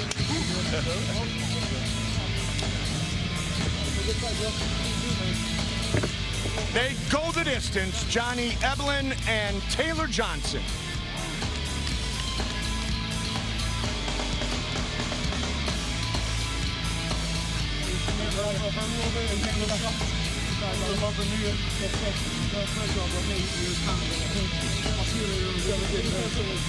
A lot of respect shown between those two guys. That was just good competition. You could see little differences, and the attempts by Taylor Johnson, you gotta love it. We just talked about, he's got to do something. He tried. He went after it. The story of the fight was the wrestling. Eblen had the better wrestling, the better exchanges, the better way of utilizing his hips and keeping the control position from the top. Good performance. Good job by Canelo. Mike Brown, one of his coaches, you see in the background, King Mo, and all the greats at American Top Team. The Korean Canelo looking to remain unbeaten in his professional career. went Wrestling 101, the Missouri State Wrestling champion who earned 87 collegiate wins at the University of Missouri. You know how frustrating it is to try and put your shirt on after your fight, you're sweaty, and you're exhausted. You're thinking to yourself, can't we just leave it off? You could, but that, yeah, it pays. that advertiser, he wants it on. Why do you keep following me around?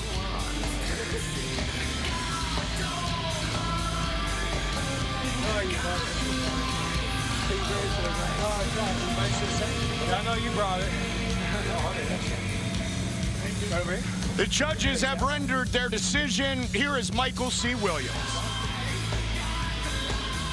Ladies and gentlemen, for the decision, we'll go to your three judges. At cage side, your first, Jared Villel, scores it 29-28, while judges Doug Crosby, David Girelli, both see it the same 30-27. I'll have it for the winner by unanimous decision, Johnny, the Korean Canelo Evelyn. 3-0 in Bellator, 7-0 as a professional, unanimous decision victory.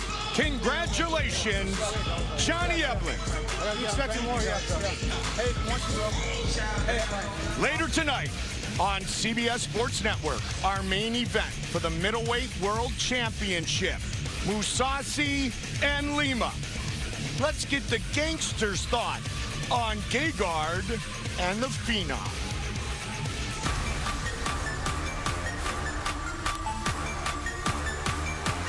This has to be the closest thing to a super fight as you could possibly get. Look, don't forget, Lima is the sitting reigning world champion. Gegard is only one match removed from being the sitting reigning world champion, right? His last fight was for the title, a title of which he brought. And the athlete who left with that title has now left the sport. I mean, it is just Gegard. So, yes, I understand that they are going to fight for a vacated title, but I think in many ways, until you beat Gegard, Gegard's the guy. I think that Gegard has a confidence, and I think that sometimes that gets mistaken for an arrogance. I mean, Gegard's been at this a long time. You know, every organization in the world, trained with everybody. But I do think when you look at somebody like Lima, who came through a tournament, and when you come through something like that, particularly the path that he had, there's no way to deny him. And he also showed that he can do a little bit of everything. You know, I talked to him about that. I said, what's different now? And he said, Chael, it's only one thing. Mentally, I used to always have a fear of exhaustion. And I've just made a deal with myself that I will no longer fear being tired. I'm tired means he's tired. And I'm just going to go hard in every single position. And as simple as that sounds, I watched it happen, and I watched it take a good fighter to a champion. How can you not be excited for this kind of event? You're getting Lima, who I believe to be the face of the organization. He's going to move up, take on Mousasi, who nobody wants to fight. And by the way, we now get to fill the void of the vacant middleweight championship. You don't want to miss this.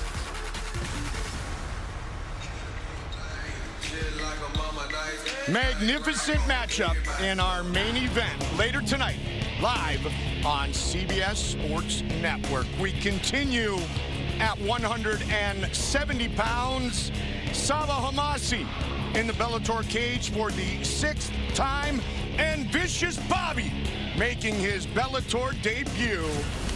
Bobby Volker taking on this man, Big John. Sabah Homasi has power, but the one thing that I loved is what we saw in his next fight. This fight against Curtis Millender, he utilized his wrestling. He stopped being the guy that was going to be just a knockout artist. He fought a smart fight. He took Millender down. He dominated positions, and he got the win. Fight IQ. Our tail of the tape for this welterweight matchup. 47th pro fight for Volker, 23rd for Hamasi. Look at Bobby Volker, still going. Big John at 41 years old. Man is crazy. Yes, he is. And he has the 2-inch reach advantage. Michael C. Williams. Bellator MMA from Mohegan Sun Arena now features welterweights inside the cage set for 3 5-minute rounds. Introducing the blue corner at 6 foot, weighing in 170.5 pounds. The veteran tonight brings 33 victories, 13 defeats. Fighting out of Kansas City, Missouri, presenting Vicious Bobby Volker. And across the cage, his adversary fighting out of the red corner. At 6 foot, weighing in 171 pounds even. His professional record, 14 wins, 8 losses. Fighting out of Coconut Creek, Florida, Sabah, the Sleek Chic Mousasi. Baby, let's go. Let's go, The referee baby. in charge, Kevin McDonald. Kevin McDonald, our referee. Welterweight matchup here inside the Mohegan Sun Arena. Mike over Josh Thompson, Big John McCarthy, Jake Glazer, Chael Sonnen, Jen Brown. Fight scheduled for 3 5-minute rounds. Ready to fight? Let's go. Here we go. Tonight's fight clock presented by Geico. Red gloves for Mousasi, blue gloves for vicious Bobby Volker. Volker on a 4-fight win streak, has won 9 of his last 10. Mousasi has won his last 3 fights, 2 of those inside the Bellator cage. Right hand. Beautiful low kick by Sabah Mousasi. Let's set it up. Patience. Keep pace with that counter punch. Right back at it. Fought on August 7th here at the Mohegan Sun Arena 84 days ago. Beautiful. He can't take too many more. Let's keep them feints live, though. Combined 70 professional fights, including this battle tonight for these 2 men. Well, it's important for Sabah to just be patient, like he is doing right now, landing that beautiful outside leg kick. Nice power. Bobby Volker is a veteran, and he's smart, and he will set you up. So you need to do your thing. Don't worry about getting fancy. Just be basic. Eat him up, make him hurt, and then start to open up on him. Brilliant at the basics. When you talk about basics, though, John, checking a kick is basic. You've got to do that. Otherwise, it's going to be a real short night for Bobby Volker. I've known Bobby Volker a long time. You can see right there it's having some severe effects on him not checking those kicks. That's the 4th one that's landed on Sabah. Already having trouble on that lead leg. But like I said, I've known Bobby Volker a long time. He used to fight back in the Strike Force when I was there.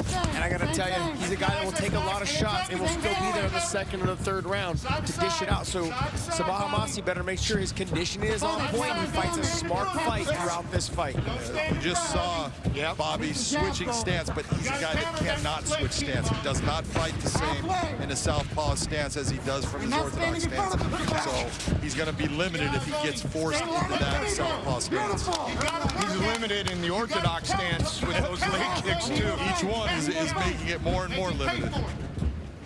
May turn him into a southpaw, unfortunately, if you're Bobby Volker. But again, a lot of patience by Sabah Mousasi, a guy that we know, man, he sometimes, beautiful, right through the arm. Now he's opening up. That's smart. Go after him. Don't crush your distance. Wait, take your time. Get to what got you there. Get behind the jab. Yeah! Great discipline here in round 1 for the Sleek Chic. Let's be patient here. Even though Bobby Volker blocked that 2nd kick right there, it landed with a lot of force. No big committing shots like that. Now you're seeing Sabah starting to load up. He needs to settle himself back down, be patient, do the things that got you where you're at right now. 26 wins by knockout for Bobby Volker. 26 of 33 wins by knockout. So be careful. Hands off the fence. Yep. Don't stop in front of you, Bobby. Up and down. Got a minute and a half left. Up and down. Side to side, Bobby. Side to side. What Volker needs to do is get inside that kicking range. He can't stay on that kicking range much longer. And when he gets in there, though, he's got to throw. He can't just cover up like you just saw him. Exactly. Bobby needs to put this into a boxing range. He's hurting, I promise you. That's hurt. Yep, same thing. You see him switching back to that southpaw stance. He's telling you how bad that leg feels. Rapidly leg high. Born and raised in Kansas City, Missouri, vicious Bobby Volker. Easy, easy. Touch, touch, touch. Yes. I've seen a fight very similar to this at one time. Was Melvin Manoff and Robbie Lawler. Yes, yeah. Keep that movement. 45 seconds. Robbie Lawler being a guy that Bobby Volker has fought. He fought him in the UFC. On 2 weeks' notice, John. Can't throw that leg kick back enough. Back in 2013. We're going to TKO. That leg is not going to work for much longer. 30 seconds. It's going to really take an effect also when he sits down between rounds. Yeah, if I was him, I would probably stay standing, keep the blood circulating. As soon as you sit down, all the blood stops flowing as well. You stand up after the round, it's hard to basically walk. Speaking of Melvin Manhoff, he's going to welcome Corey Anderson to the Bellator cage 1 week from tonight. No problem. Now I just heard everywhere thinking about that fight, Josh. How Robbie survived that onslaught. Well, he's Robbie Lawler. We saw how he survived. He's pretty ruthless. With a vicious left hook. Yep. Pretty ruthless.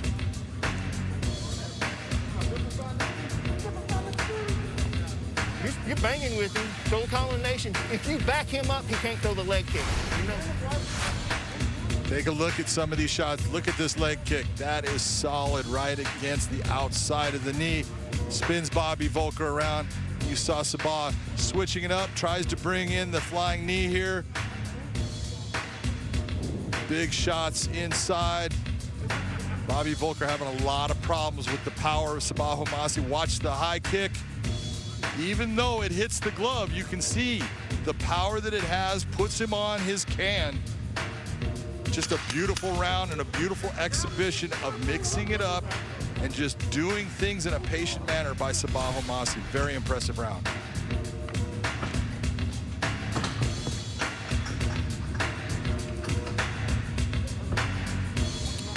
Round two, gentlemen. Round two. Bobby Volker telling us his greatest strength has always been his heart and will to keep going at any cost. We have seen that about 46, and now this is the 47th time. Take it to him. And he cannot take those leg kicks any longer. Oh my goodness! It is all over, just like that. Sabah Mousasi, spectacular finish. Give it a second. No, you're losing. What you saw at the beginning of that round was Bobby Volker trying to do exactly what you were talking about, Josh. Trying to close that distance and get into a boxing range. But when you got the power that Sabah Mousasi has, that can be danger. Watch the shot here. Big knee. He is basically out, going down. He catches himself, so he's still there. That shot, that one right there puts an end to it. Big flying knee by Sabah Mousasi. You saw how his body reacted. He was conscious when he hits the ground, but not enough to be able to protect himself. Gets hit 2 big hammer fists, and it's a done. You can see how fast that knee came up. And that was all because Bobby was trying to close that distance, get in that boxing range. Sabah changed it up into MMA, brings the knee.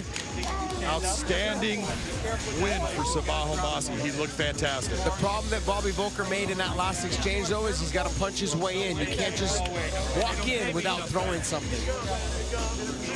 Spectacular knockout in the second round, scored by the Sleek Sheik Sabah Mousasi against the veteran Bobby Volker. Bobby he was trying to change things up, Josh. Sabah adjusted, and the fight. It was a beautiful game plan coming into the second round. That's what he should have done. But as you're doing that, you've also got to be very wary of the other guy. He's still explosive after a minute rest. Right. And you're only in the second round. It's not like you're in the 4th or the 5th. Both of you guys are still fresh. Here's Michael C. Williams to make it official. Ladies and gentlemen, inside the Bellator cage, it comes to an end suddenly. 20 seconds, round number 2. The winner by knockout, the Sleek Sheik Sabah Mousasi. That's right, baby. He has now finished 3 of his 4 Bellator wins. 20 seconds into the second round, Mousasi with the vicious knee. He will visit with Big John. Sabah Mousasi, what is up? You were outstanding in that fight. You were patient, and you threw some deadly shots. Those kicks, you could tell how much damage they were doing. What was going through your mind?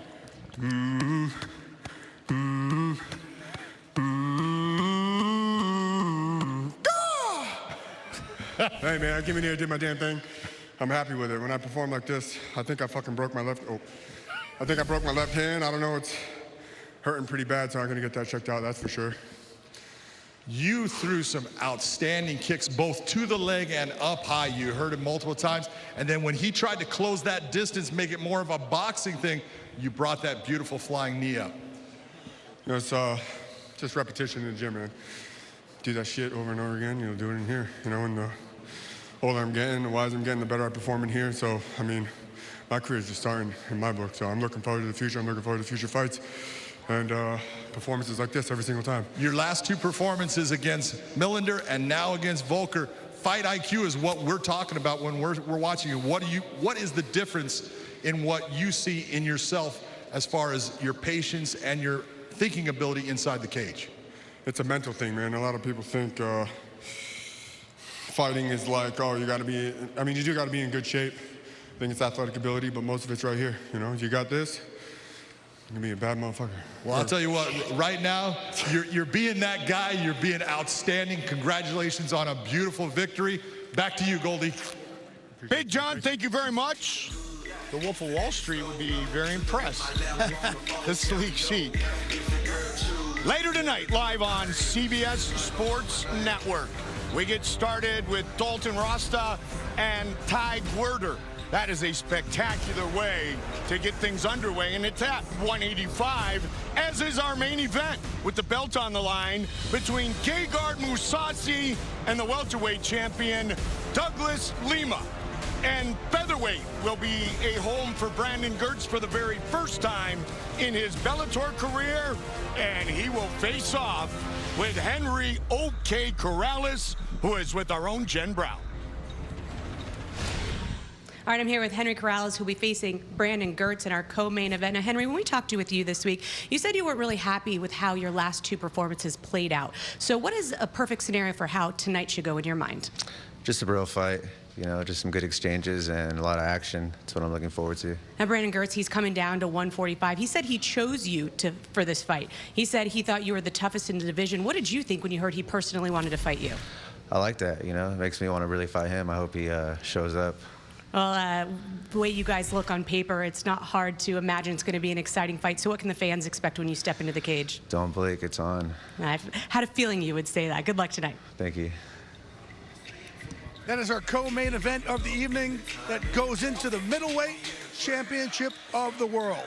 Welcome back to the Fight Desk. Jay Glazer, Chael P. Sonnett, and what a night we've already had for you with our prelims. And we finish off with Jake Hager, a.k.a. Jack Swagger. If you know them from college football, college wrestling, obviously pro wrestling. And here we are now in the Bellator cage. And I think we've always been looking at a guy like Jake Hager as somebody, he's so athletic, his takedowns can be so vicious, but you just want to see more out of him. Sure. In this Bellator cage. Sure, Jay, and one thing about him, look, I like that he knows who he is. I really do appreciate that he's not most likely to throw a spinning wheel kick, if you will, right. But he will get you down. He will use that Division I wrestling. He will grind on you, and he is not afraid to go all night long if he has to. But we need to see more of it. I actually went down and worked with Jake at Dave Bautista's gym this offseason a little bit. Did a lot of the stuff you and I worked on, right? Everybody's afraid of your takedowns. Use that. Get people's levels to lower and throw that right or throw an uppercut, right? And when you get down on the ground, start throwing those elbows. That could be a wrestler's best friend. I was going to say, as soon as you said you worked with him, I was going to say, Jay, you showed him those elbows of yours, didn't you? But you know what? That's a great point. He ends up on top a lot. Now he needs to start doing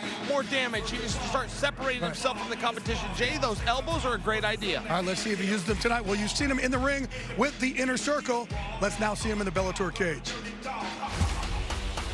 My name is Jake Hager, and I'm a heavyweight for Bellator MMA. It is all over. Jake Hager by submission in his professional debut. I'm from the wrestling capital of the world, Perry, Oklahoma. We got more state championships than any sport across the nation, and I'm so lucky to have grown there because here's the truth. When I first started wrestling, I was not good, and I had to work at it, and that is like the best thing I've ever had to do in my life. From a very young age, wrestling has taught me how to work hard, how to be disciplined, and how to accomplish things that are out of your reach. I think this is the most important fight in my career, more important than the first one. I really need to come out and make a statement with this fight. I look at this as a very, very unique opportunity to where I have to put my foot to the gas pedal right now and accelerate and really maximize the potential of this opportunity. A pro wrestler who has 10 years on TV, crossing over the MMA world, and he can actually fight. The next couple years are going to set up my legacy, and it's really, really cool. What could happen? I'm coming to make a statement, and it's going to be bloody.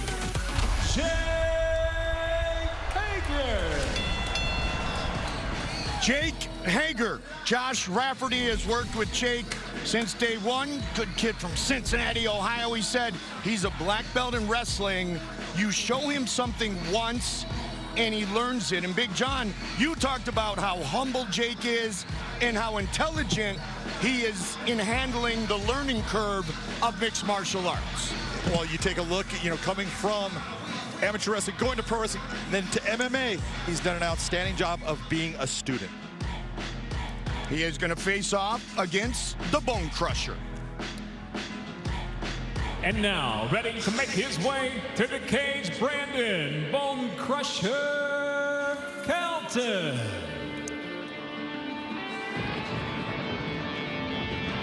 What the hell's really going on these days? Who called for the Third fight this year, June 20th, August 15th, and now tonight, 3 fights in 132 days. Pro and amateur combined 7-0 with 7 knockouts. Brandon Colton spent 2 years with the Pittsburgh Steelers. It's hard for a Cincinnati kid to say, but that's because they beat us all the time, of course. Salty. Yeah. Terry Bradshaw went to Louisiana Tech. Very good goal. #1 draft choice. Yes, he was, 1970.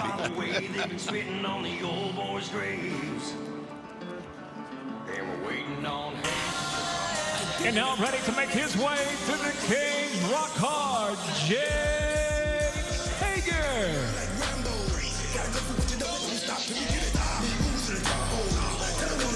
John, last year, we were at Pearl Harbor. We were interacting with our great men and women in the military, and Jake was in our group. And we already knew he was a good dude. We realized, at least I did afterwards, he's not a good dude, he's a great guy. He's a humble person who wants to give back, and he keeps everything in perfect perspective. He is funny. If you're around him, he will pull practical jokes. He will do all kinds of things that you don't expect. He's just a fun guy, but if he's looking in this fight to get out of here without being hurt, that arm triangle that he is very good with is that's the way to go through this fight and not take abuse from Brandon Colton. And he is from Perry, Oklahoma, as he said, the wrestling capital of the world. Our tale of the tape for this heavyweight collision. 38-year-old against 40-year-old. What a significant reach advantage for Jake Hager. Yeah, that 82-inch reach, that is a big reach advantage, and he needs to use it. He will look to do so when things get started. Here's Michael C. Williams. From Mohegan Sun Arena, Bellator's 250 prelims conclude now with 3 5-minute rounds in the heavyweight division. Introducing the blue corner at 6'4", weighing in 258 pounds even. His professional record early on stands at 2 wins, no losses from Pennington Gap, Virginia. Brandon Bone Crusher Kelton. And across the cage, his adversary, fighting out of the red corner at 6'5", weighing in 253.2 pounds as a professional. He too stands at 2-0. He fights out of Perry, Oklahoma. Rock hard, Jake Hager. And the referee in charge, Dan Mergliata. Dan Mergliata, our referee for this heavyweight fight. Jake Hager, looking for his 3rd Bellator win. His opponent, Brandon Colton. Fight scheduled for 3 5-minute rounds. Let's go, gentlemen. Here we go. Tonight's fight clock is presented by Geico. Hager in the red gloves, Colton in the blue gloves. Third fight of this calendar year for Brandon Colton. Hands up, Brandon. Hands up. Nice little check hook. Go. Jab. An eye poke, look at the right eye. Jake Hager's having trouble. Got poked a little bit when he landed that shot. Hands up. I think he just gave it back. This is the difference. If Jake Hager can get inside, both guys are good athletes. If you play in the NFL at all, you're a good athlete. Jake Hager, if you're amateur wrestling, you're a good athlete, especially with all the wins he got in Oklahoma. But there is a big difference in their wrestling abilities. And that's what Jake Hager needs to try to take advantage of. Colton spent 2 years with the Pittsburgh Steelers. Hager was a two-sport athlete at Oklahoma, wrestling and football, and then went full wrestling the last couple of seasons and excelled tremendously. That's right hand by Very nice big right hand. Keep that jab going, Jake. Training in Florida with Josh Rafferty. His boxing training with Cincinnati's own Rob Radford. Jiu-jitsu with Joey Best. Nice stiff jab, though. Yeah, knocked his mouthpiece right out because he got his Ready, time, keep through his timing. mouth. Fight. Keep hands up. You see the damage from that one hand shot that Hager landed. Take a look at the right cheek on Brandon. There we go. Rip it up. Squat. Go behind him. Pull him back. I mean, watching Brandon earlier, he's got good takedown defense when he's against the cage. He utilizes the cage very well to create a pressure. We'll see if he can do that against Jake Hager here. He's doing a good job with that wrist control to elevate the legs up off of his knees so he can bring it up to the body lock. Nice job with the body lock. Hager has the ability. We'll see if he takes those hands low or high from here. That's a thigh. Keep it going. Record-setting season for Jake Hager back in 2006. Scored the most pins at 185 with 30 in the history of Oklahoma wrestling. An All-American at the University of Oklahoma back in 06 as a wrestler. After he was able to enjoy, as a redshirt freshman, a trip to the Rose Bowl. There we go. Now come back. Face up. Midway point in round one. Face back out. Don't let him grab Colton that doing a ankle. very good job keeping his hips pressed heavy against the fence, giving you like almost a third leg, something to lean on and control and to base on. It's the one thing I saw in his two professional fights when guys would force him against the cage. Come on, guys, keep busy. He was very difficult to take down. He did a good job of basing out, using the fence as a pressure point. This is all things that you learn. There's a technique to it. What's your left knee? Put your hand down. Three-time All-American defensive end at East Tennessee State University, 5-0 with 5 knockouts as an amateur. Bone crusher. Brandon Colton making his Bellator debut against Jake Hager. What Jake Hager needs to do is pull him away from the fence and then go ahead and try to tilt him back to the center of the cage so it's easier to get this takedown on the wrestling. No contact. Back up. Also, when you have that leg sticking out as far as Colton's leg was sticking out, that left leg, sweep that leg out. It's going to take him and it's going to start to swing him down towards the canvas.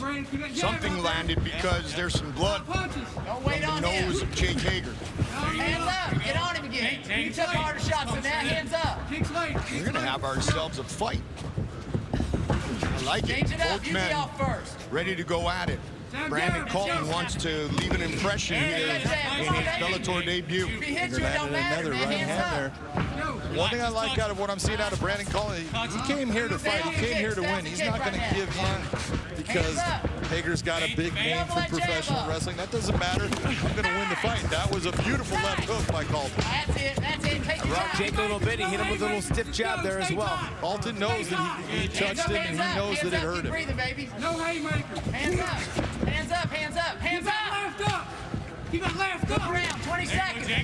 2 pro wins. Hands up. Hands up. One was a 14-second knockout. Go to hook. Keep doing that. Keep doing that. There you go. He ducks like that. Right uppercut's home. Hands up. Double jab. Let's go. I love hearing corners with a little bit of accent. Move in.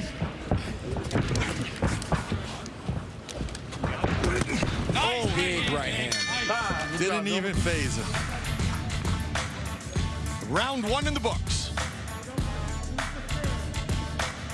MVP empowers combat veterans and former professional athletes by connecting them after the uniform comes off, providing them with a new team to assist with transition, promote personal development, and show them they are never alone. To all of our combat vets, former fighters, and athletes, MVP has your back. Go to vetsandplayers.org to donate or join. Of course, our own Jay Glazer, one of the great leaders of MVP, and Jake Hager has done his part with it. It's a great organization, Jay Glazer, and we thank you. Same thing, exactly. Hey, come straight in, Jake. Yep, Come straight yep. in. Head movement. Don't be afraid to jab your body.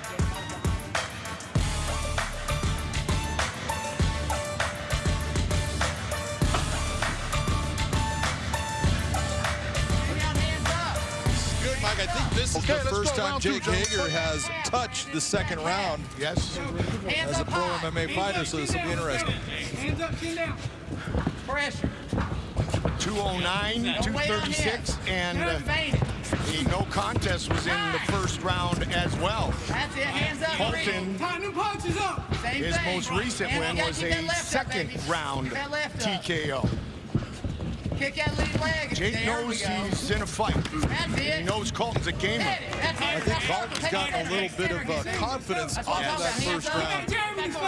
Hager wasn't able to take him down. He's landed some punches on him, and his confidence is building here. Yeah, but what the difference is between Hager and Colton is that Colton's just taking the center of the cage. He's waiting for Hager to come to him, so there's no wasted movement, no wasted energy.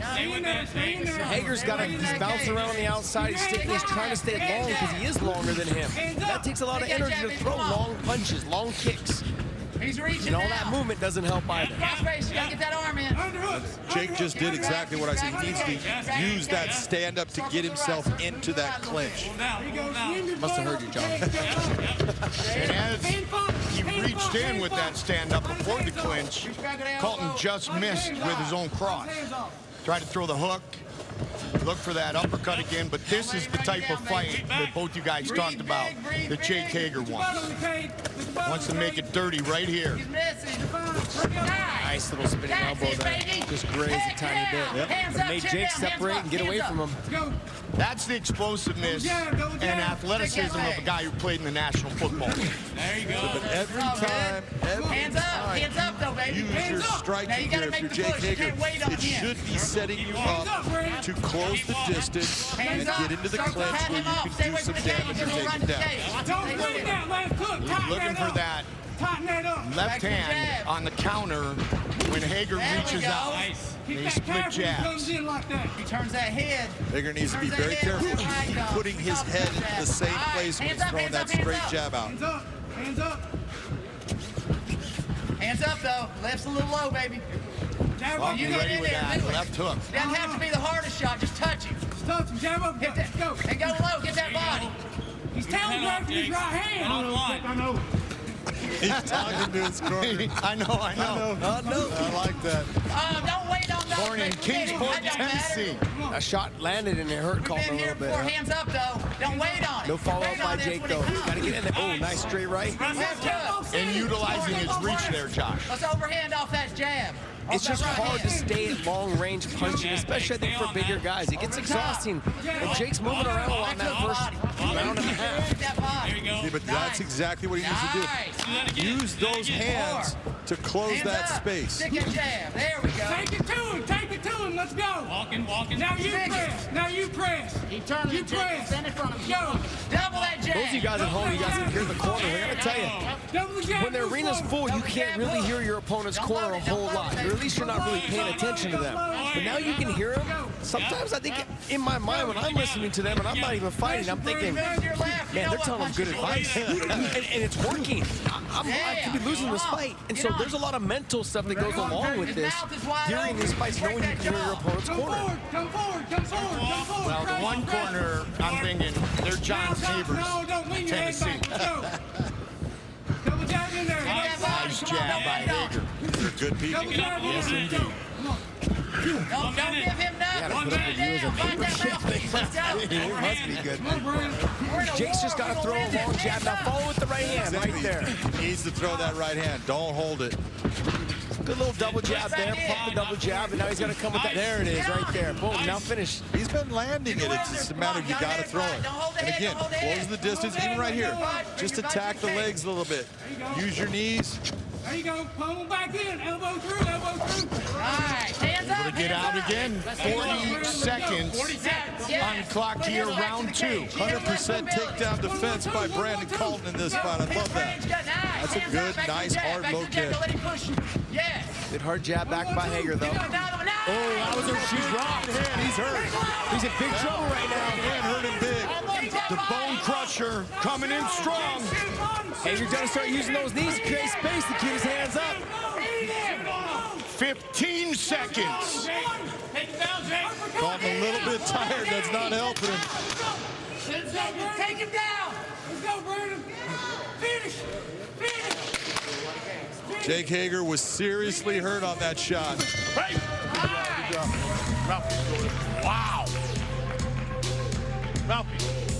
The clock was Jake Hager's friend there.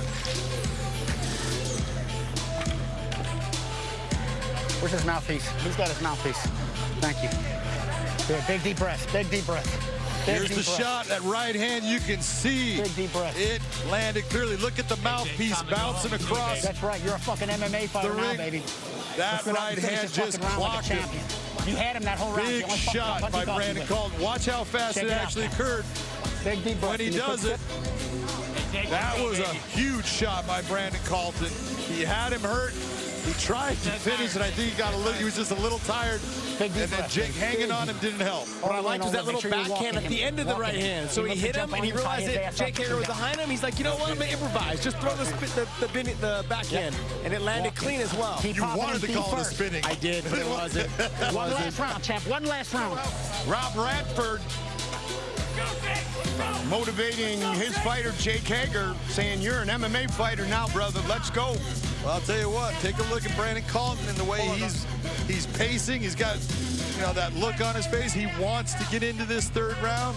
He's got the look of a guy that's feeling confident. Okay, all right. Not too sure right now about the same thing in Jake Hager's corner. So let's go scorecards, John. Right now, look at that fight was almost over in the second round. This fight is even 1-1 going into the third. 5 minutes remain. Josh, do you concur? Double jab in. Move your I feet. concur. You're like a doctor. Here you go. Take your time. Take your time. He lowers that hand. Time up, Jake. Don't reach with those. Take your time.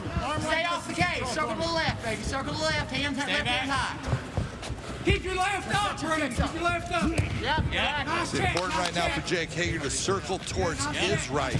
Stay away from the power of Brandon Colton, that big looping overhand right. If he's going towards his right, he'll take a lot of the steam off of that hand. Nice straight right, though, by Jake Hager. That's all he's got to do. He's got to punch those long-range punches and just power the jab out there and follow it up with a straight right. Hide that right hand behind the jab, and I think he can get the job done. Nice jab again by both guys.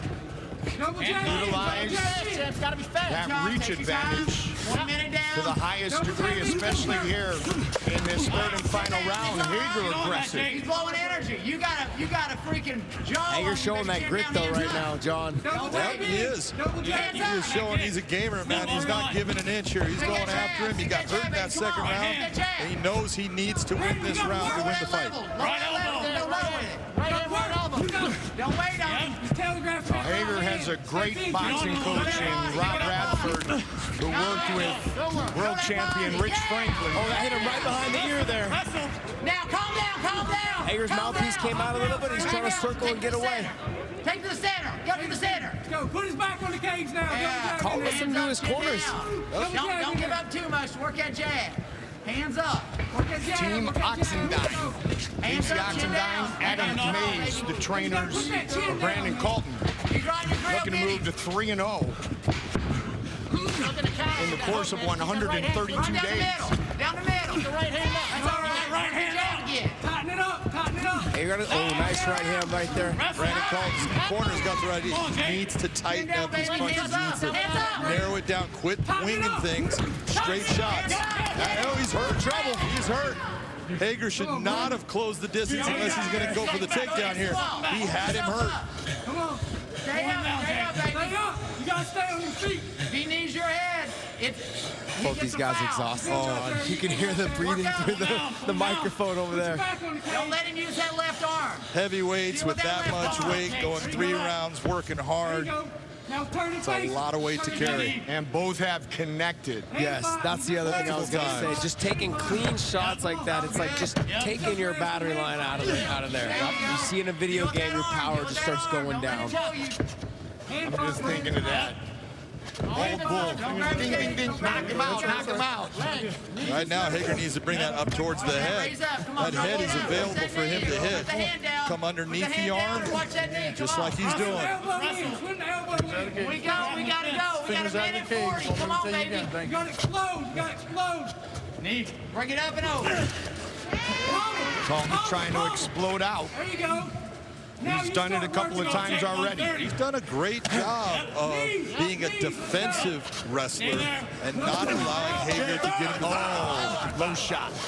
Neutral corner right there. Trying to go to the body and went to the wrong part of it. Well, that's at least going to get Brandon Kelton out of that position. Yes. Yeah, not only that, but then it'll also give him a breather. And I feel like he's been landing the cleaner, harder shots that have done the most damage throughout this fight. So this 5-minute break may give him what he needs for the last minute of this fight. Let's go, fuck it. Or not. I said take the 5 minutes and get fresh. What do you know nothing. I know nothing. People on social media, they were right. I know nothing. Even Dan Mercliano's shaking his head like, all right. I love it, though. That's awesome. I love it. Josh Thompson gives world champion advice. Brandon Kelton says, you know nothing. Hands up. Kill him. Don't give him punches. Came straight out, though. Came straight out, started throwing big A lot of punches. energy. Russell. Touch your chin. Touch your chin. Circle away from Little the check, cage. little hook there. Nice. Jab. Jab, baby. Hands up. Jab. Jake really needs to think about it. If he's going to throw those hands out, he's got to bring them back with the same intensity. He's leaving his hands hanging out there at times. Yes. Don't wait on him. Under a minute. Don't give him easy shots. 1 minute. Let's go. Again. Big shots. Yeah. Caught him. Big Nice shots. shot. Get on him. 5 seconds. 40 seconds. Go. When Jake doesn't throw his jab first, Collins able to hit him with that jab. Yours again? We got to work on this mouth. That's it, baby. Get on him now. Okay, time him. Let's go. The dentist and get a real one. Bite down. Bite down. Under 30 seconds. Referee Mergalatas telling him, bite down on it. Hager saying, I need to breathe. 20 seconds. Nice right hand by Hager. Get that back. Let's go. Yes. Hands up. A lot of heart shown by Jake Hager in this fight. 10 seconds right here. Hit it. Brandon Kelton Hit him. 9. Go. Hands up. showed he's a gamer too. He came here to win. Oh, that body shot's hurting him. That body is hurting. He needs to go back to it. They go the distance. Both men bloodied. Neither man beaten until we find out who gets the decision. Wow. I think Dan Mergliata's still shaking his head, John. Going. But he said, all right, let's just go. Do me a favor, close your eyes, okay? So you want to be a mixed martial artist. What a fight. We got 2 more rounds, bro. 5 rounds. Brandon Collins saying, I can go 2 more rounds. I can go 5 rounds. Jake Hager's going, No, thank you. I think I'm done. Ain't a title fight yet. Thank you, sir. Great fight, bro. Some of the striking you saw in this fight, mouthpiece coming out. You know, when heavyweights hit, they're not the most technical a lot of the times, but they always have power and they can always hurt each other. There were some nice shots. That was a beautiful straight right hand by Jake Hager. Jake in the third round came out and did a lot of good work that I think ended up getting him the win in this fight. Now who's the winner right here? It's in the hands of the judges now. That accidental eye poke early. You see that by both. Yeah, by both, but you see the right eye, the swelling of Brandon Colton. And excessive damage taken by Jake Hager. Wants to turn this into a 5-rounder. Hey, walk around. Hey, walk around with your hands up.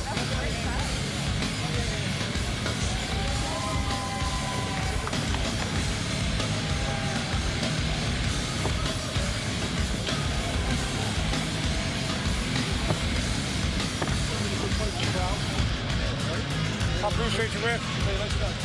Appreciate it, sir.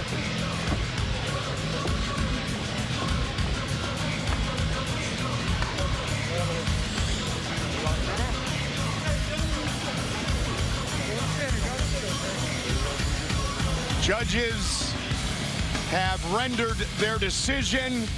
Here is Michael C. Williams. Ladies and gentlemen, we go now to your 3 judges at cage side. Your first, Peter Rogers, scores the fight 29-28. He scores the fight for Kelton. Your second judge at cage side, Jaron Villel, scores it 29-28. He sees it for Hager. Your third and final judge at cage side, John English, scores it 29-28 for the winner by split decision. Rock hard, Jake Hager. Split decision victory for Jake Hager. Wouldn't mind seeing around 4, 5, and 6 between these guys down the road. Hager tested like never before. He earns the victory by split decision. All right, let's get back up to Jake. Entertaining prelim card, to say the least, Jell.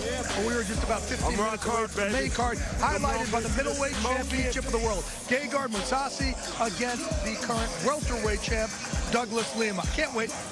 Championship nights, no matter what, they just feel different. I love it, and you know what? I really do favor Lima in the stand-up realm of this. I think that's going to surprise some people. But Jay, I want to tell you this. You do not want Mousasi on top of you. His ground and pound, his control on the top, highly underrated. All right, folks, that's going to do it here for our prelims. But again, 15 minutes, turn on a CBS Sports Network. It is our main card, highlighted by the middleweight championship of the world. Former middleweight title holder Hager Mousasi hopes to knock out the current welterweight champ to have gold wrapped on his waist once again.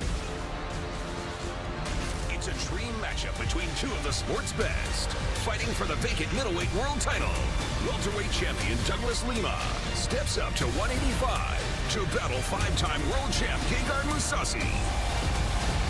Live and free, next on CBS Sports Network.